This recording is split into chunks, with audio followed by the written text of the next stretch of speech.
Chris Sims at CSimsQB on Twitter.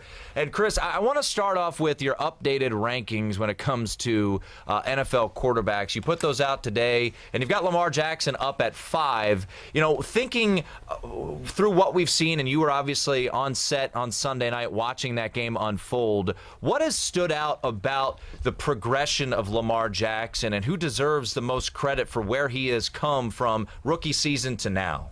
Yeah, okay, that's a good question. One, I think the thing that jumps out to me more than anything is he's faster this year than last year.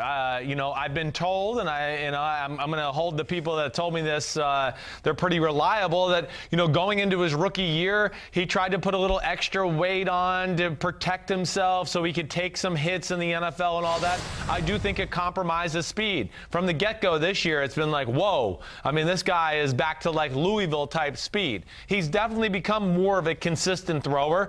Yeah, the numbers aren't going to always blow you out of the water, but that's not the type of team they are. I mean, they don't have great weapons in the pass game. That's why Marquise Hollywood Brown's, his health is paramount to them being really successful on the offensive side of the ball. But I think most importantly, when you ask who deserves the credit, it's John Harbaugh, Greg Roman, for not going, hey, this is what we do, and this is our offense, and you conform to our offense. No, they did what really smart coaches do, like what Bill Belichick does in New England. He goes, oh, no, okay, this is what our quarterback is. This is what he does really well. Let's design an offense that suits him and takes advantage of his strengths and kind of limits his weaknesses that way. And I think they deserve a lot of credit for that vision and for their ability to kind of put together a scheme that's pretty rare in this league. Chris, this is Jinx. The Carolina Panthers rolling with Kyle Allen because Cam Newton is out for the rest of the season on IR. Do you think Cam returns to Carolina? And whether he does or not, can he return to that form that we saw when he was MVP? Well, I'm not going to doubt that he can't return to that form when healthy. I mean, he's, you know, we gave him the nickname Superman for a reason because it's pretty special. We've never seen a guy like that size play with that style of football really ever in the history of football.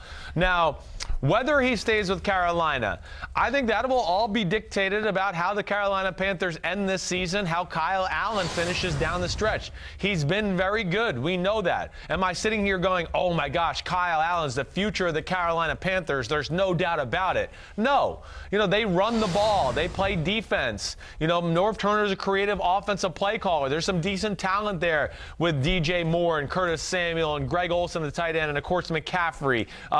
So I think a lot of Carolina's or the Cam Newton's future with Carolina will be dictated about how they finish these last 7 or 8 weeks.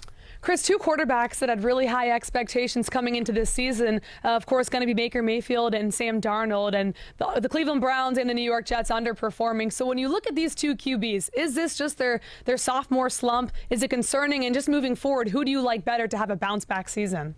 You know, well, I do think it's a little bit of a sophomore slump. I like Baker Mayfield more moving forward. I always have. I just think he's more talented. And Baker Mayfield's mistakes to me are a little bit, you know, again, they're not perfect, but they're things you can refine as far as technique issues or maybe taking an extra hitch in the pocket and then being a little late to a throw down the middle, like the 4th down incompletion to Jarvis Landry this past week against the Denver Broncos. So I look at them as more fixable type of things. Sam Darnold, again, he missed the meat and potatoes of the schedule last year. He kind of got to come in at the end of the year when they were out of the playoff race and the schedule wasn't that tough and, oh, great, you know, the pressure was off the team and he looked good, but I still have questions. I mean, he's made some mistakes here the last few weeks. One where I go, whoa, like, that's really bad. Like, I don't know, I can't defend that. That's how bad it is. And 2, I just don't think he's as physically gifted as a Baker Mayfield. With Sam Darnold, you know, he has a motion that lends itself, at least in my history and in my opinion, and all I do is look at quarterbacks, of getting a tired arm. And I think already right now, his arm doesn't look as fresh as it did against the Dallas Cowboys. So I guess what I'm saying basically is I have more confidence in Baker Mayfield than Sam Darnold. We're chatting with Chris Sims, does great work with NBC Sports. You also hear him on Pro Football Talk Live with Mike Florio here on NBC Sports Radio. Chris, we've seen really a magical act in New Orleans. Now Drew Brees is back, but when Teddy Bridgewater stepped in, didn't seem to skip a beat, didn't lose a game. And Matt Moore has stepped in, and they've gone 2-1 with Matt Moore. Now, I know he stepped in the middle of that Denver game, but what I'm getting to, we've talked about MVP nonstop on this show, who should be the MVP. Remove Russell Wilson from Seattle, Lamar Jackson from Baltimore, even a Christian McCaffrey maybe from Carolina. What team just has a fall off the cliff if their guy isn't there? Well, I mean, I'm going to go with Deshaun Watson, the Houston Texans, right? I mean, gosh, he makes, magic every week. It's unbelievable. Very rare where he doesn't step on the field and he's not the best player on the field. Aaron Rodgers, come on.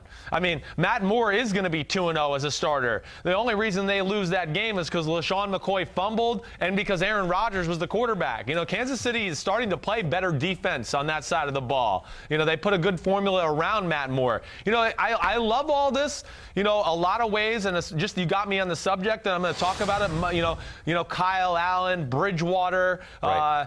Brandon Allen last week. Who else? I'm missing another one. But either way, Matt Moore, it just shows it's not all about the quarterback. It's not. We've put the quarterback the last 5-8 years, I think, because of Manning and Brady, like, oh, if you don't have the franchise, you can't win a game, you can't win a Super Bowl.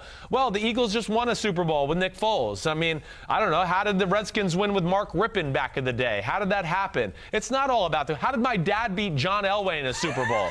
How did that happen? I mean, Elway's maybe the greatest quarterback ever. How did that happen? Oh, that's right, because my dad had a tremendous defense and a good offensive system, and they played smash mouth football, and they threw the ball. So it's a team sport, and for some reason we've got into all this quarterback play and always giving them the credit and the blame. And you guys know it's offense and defensive line and scheme and coaching and all those things go into it.